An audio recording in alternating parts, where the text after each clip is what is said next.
Euclid विभाजन प्रमेय की हम लोगों ने बात की थी और उसमें एक एग्जाम्पल भी देखा था।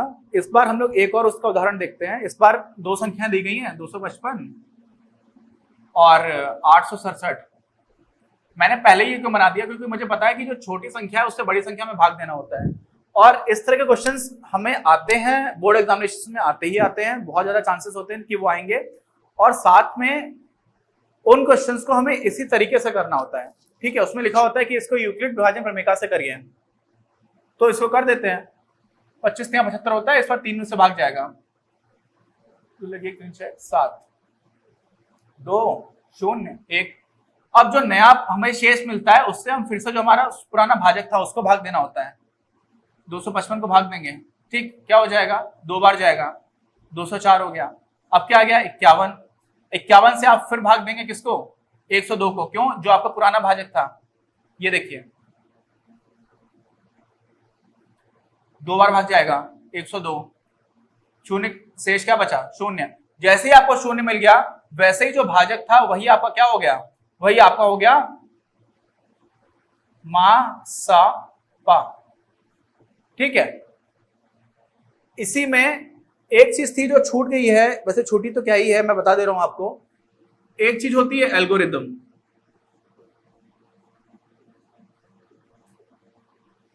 और एक चीज होती है प्रमेयिका। तो यूक्लिड विभाजन को हम लोग प्रमेय भी बोलते हैं, एल्गोरिदम भी बोलते हैं, प्रमेयिका भी बोलते हैं और एल्गोरिदम भी बोलते हैं। एल्गोरिदम और प्रमेयिका में क्या अंतर है बताइए। तो प्रमेयिका है वो एक तरह का स्वयं सिद्ध वाक्य है। स्वयं सिद्ध तो नहीं बोलेंगे, पहले से सिद्ध वाक्य है। स्वयं सिद्ध और पहले से सिद्ध में थोड़ा अंतर है। ये पहले से एक प्रूफ वाक्य है, ठीक है, पूर्व सिद्ध। और इसका हम प्रयोग करते हैं किसी दूसरे वाक्य को सिद्ध करने में कि दूसरा वाक्य सही है या नहीं है। ठीक, एल्गोरिदम क्या होती है, एल्गोरिदम होती है कि कोई भी काम है उसको आप बहुत सारे छोटे छोटे व्यवस्थित क्रम में तोड़ देते हो, और उन छोटे छोटे कामों का व्यवस्थित क्रम जो है उसी को बोलते हैं एल्गोरिदम। तो जब मैंने आपको प्रोग्रामिंग की बात की थी, उस जब प्रोग्रामिंग करते हैं ना, तो हम लोग सॉफ्टवेयर के लिए जो प्रोग्राम्स लिखते हैं उसमें बहुत बड़े टास्क को छोटे छोटे छोटे छोटे छोटे टुकड़ों में तोड़ देते हैं। तो वो टुकड़ों में तोड़ने की प्रक्रिया को ही बोला जाता है एल्गोरिदम। तो यहाँ पर आपको एल्गोरिदम और प्रमेय का समझ में आ गया होगा। ये क्यों इंपॉर्टेंट है, सिर्फ इसलिए इंपॉर्टेंट है कि अंडरस्टैंडिंग आपकी इंप्रूव होगी, और साथ में ये जो आपकी यूक्लिड विभाजन प्रमेय है उसके नाम में दोनों चीजें आ जाती है। कभी कभी यूक्लिड विभाजन प्रमेय लिखते हैं और कभी कभी यूक्लिड विभाजन एल्गोरिदम लिख देते हैं।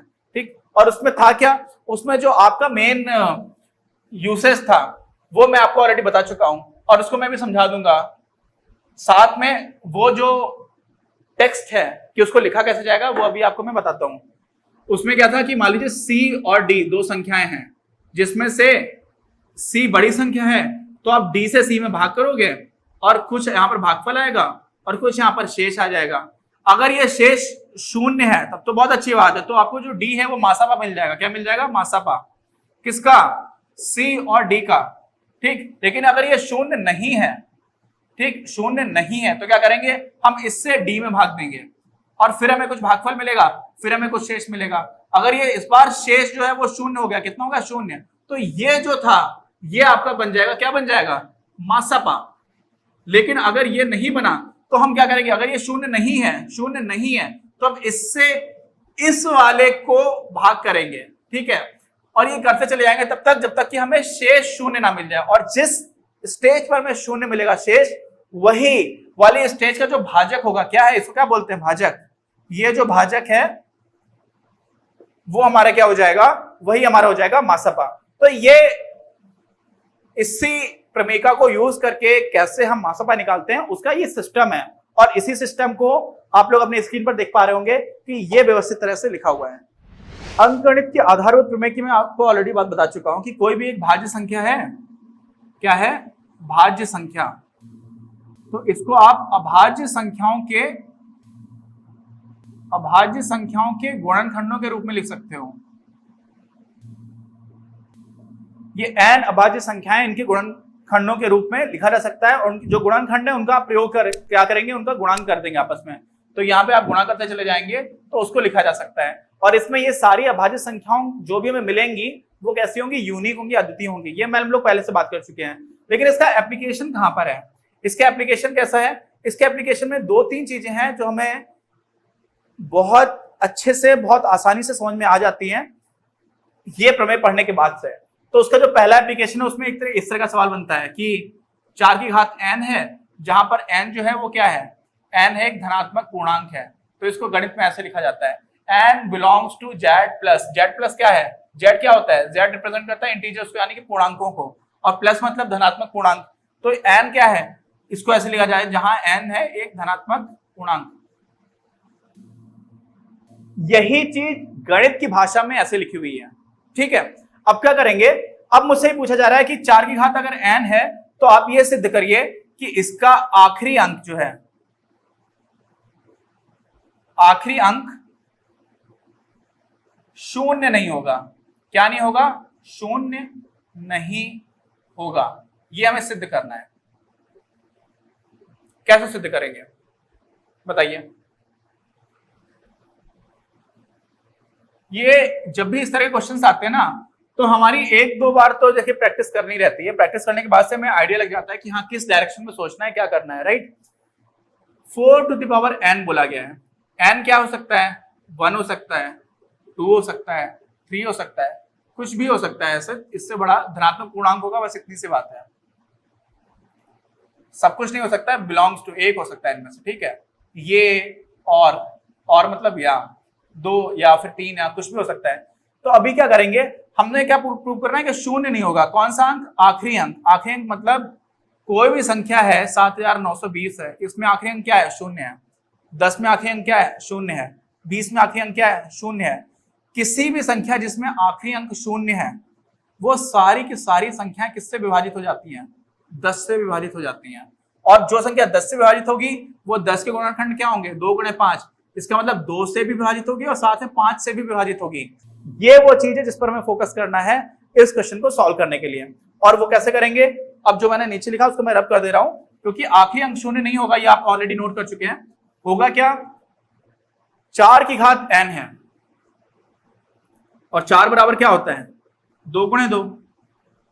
तो इसको क्या लिखा जा सकता है, 2 गुणे 2 उसकी घात n, ठीक। इसका मतलब क्या हो गया, 2 की घात 2n। कैसे कर दिया, 2 गुणे 2, दो तरीके से देख सकते हैं इसको। 2 गुणे 2 है, ये आपको कितनी बार लिखना है, ये पूरा ये जो चीज है वो आपको n टाइम्स लिखनी पड़ेगी। इंटू 2 गुणे 2, फिर इंटू 2 गुणे 2। ये आप कैसे बार लिखोगे, ये जो पेयर है वो n बार आएगा, और क्योंकि इसमें दो बार आ रहा है इसलिए सब कुछ मिला दोगे तो 2 की घात 2n हो जाएगा। तो 2 की घात 2n तो है इसमें, लेकिन आपको एक 5 भी चाहिए था कम से कम। अगर आपको शून्य लेकर के आना है अंत में, और आप कह देंगे कि इसमें कोई भी 5 नहीं है, 4 की घात n में there is no prime factor which is 5। Hindi में अपने मीडियम में कोई भी ऐसी अभाज्य संख्या नहीं है इसके गुणनखंडों में जो 5 हो, और इस वजह से अंतिम अंक जो है वो शून्य नहीं आ सकता। तो हुआ क्या, आप ऐसे सोचो कि आपसे मैंने पूछा कि 4 की घात n में कभी भी शून्य नहीं आएगा, आप कैसे प्रूव करोगे। आप इसमें अगर गुणा करते जाओगे तो आप कभी प्रूव नहीं कर पाओगे। लेकिन अगर आपने इसमें अंकों के साथ बचपन से कभी खेला होता तो क्या होता, 4 की घात n है, 4 की घात आप 1 रखोगे तो क्या मिलेगा, 4। 4 की घात 2 रखोगे क्या मिलेगा, 16। 4 की घात 3 करोगे तो क्या मिलेगा, 64। 4 की घात 4 करोगे तो क्या मिलेगा, 256, है ना। और फिर मिलेगा आपको 1024, फिर आपको मिलेगा 4096।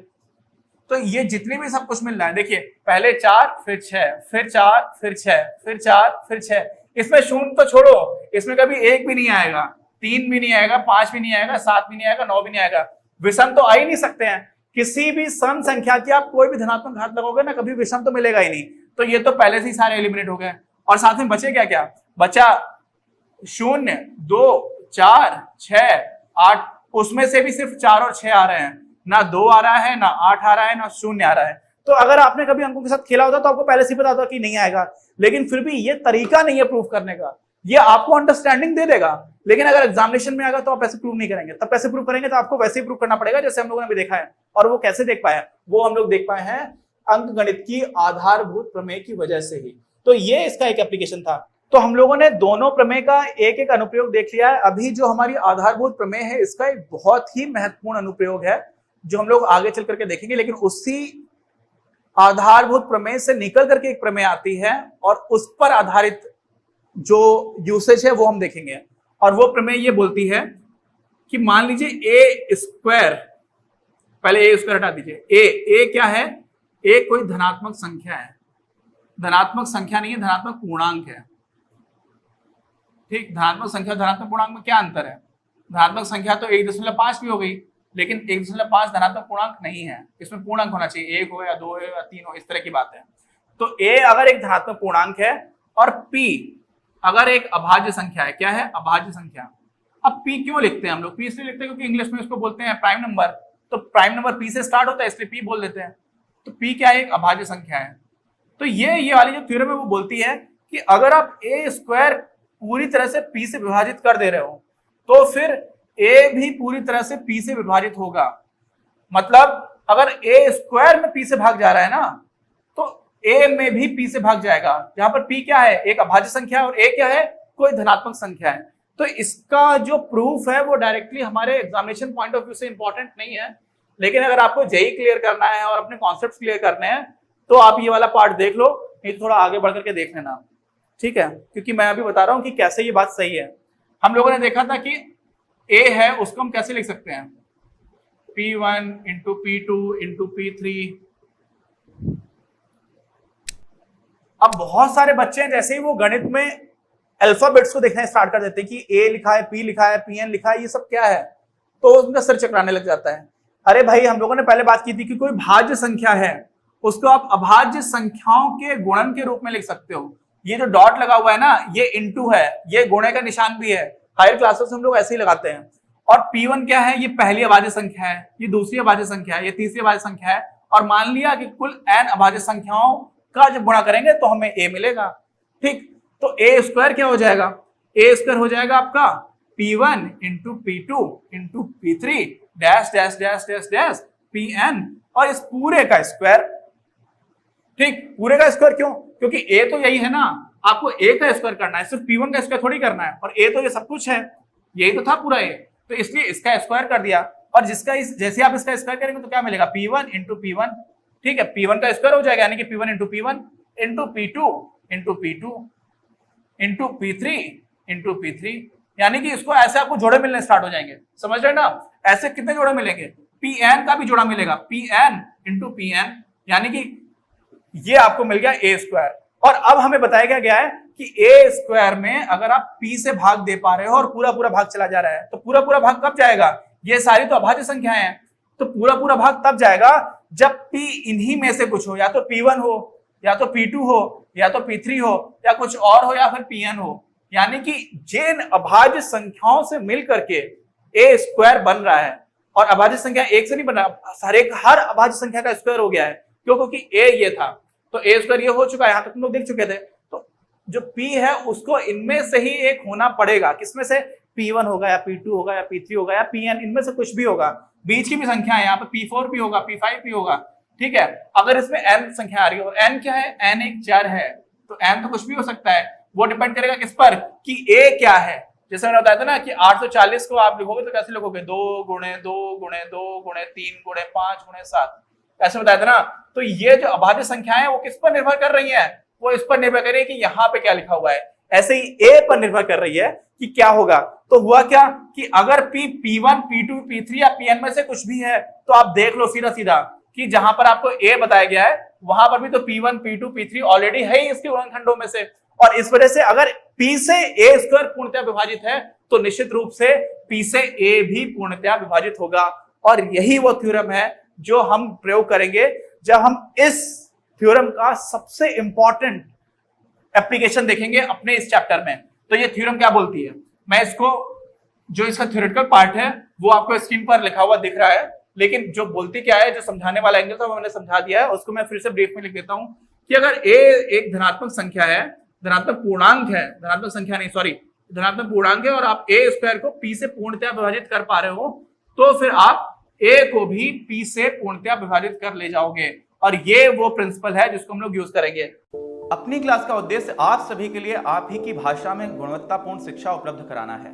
कक्षा 12 तक के सभी प्रमुख विषयों पर हम वीडियोस बना रहे हैं और कुछ विषयों पर वीडियोस आपके अपने चैनल अपनी क्लास की ही अन्य प्लेलिस्ट पर अपलोड भी हो चुके हैं। ज्ञान के प्रकाश से देश को सशक्त बनाने के हमारे इस प्रयास में इस चैनल को सब्सक्राइब करके और लोगों के साथ शेयर करके अपना बहुमूल्य योगदान जरूर दें। पढ़ेगा इंडिया तो बढ़ेगा इंडिया।